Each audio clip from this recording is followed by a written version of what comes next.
Hi guys! నేను ఈరోజు అయితే కేక్ చేయబోతున్నాను. ఫస్ట్ అయితే నేను 2 కప్స్ మైదా తీసుకున్నాను. దానికి సరిపడంత 1 ½ కప్ కోకో పౌడర్ తీసుకున్నాను. దాన్ని మిక్స్ చేసుకున్నాను. దాని తర్వాత 1 ½ కప్ షుగర్ తీసుకున్నాను.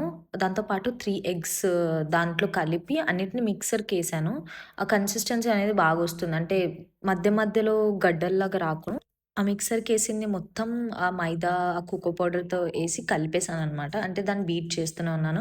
మధ్యలో కొంచెం మిల్కేసాను. అంటే మిల్క్ అనేది ఎంత ఎక్కువ యూజ్ చేస్తే అంత స్మూత్‌గొస్తుంది కేక్.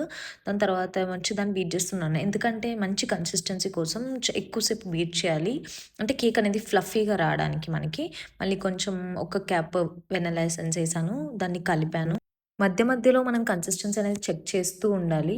తర్వాత 1 కప్ ఆయిల్ తీసుకున్నాను. దాన్ని కూడా కలిపి మొత్తం బీట్ చేస్తున్నాను. అలా ఒక 2 మినిట్స్ తర్వాత నేను బేకింగ్ సోడా అనేది యాడ్ చేశాను. ఒక 1 టేబుల్ స్పూన్ తీసుకున్నాను. దాన్ని మళ్ళీ మొత్తం మిక్స్ చేశాననమాట నీట్‌గా. దాని తర్వాత టాపింగ్స్ యాడ్ చేశాను. మా ఇంట్లో ఉండేవే యాడ్ చేశాను నేనైతే. చాకో చిప్స్, కిస్మిస్, కాజు ఇవన్నీ. ఇది బేక్ చేసే ముందే ఒక 2 మినిట్స్ వరకు నేను ప్రీ హీట్ చేసుకున్నాను ఓవెన్. దాని తర్వాతే నేను బేక్ చేశాననమాట. ఒక 15 మినిట్స్ అంతే. కేక్ రెడీ అయిపోయింది. తర్వాత తినేసాను. Bye bye.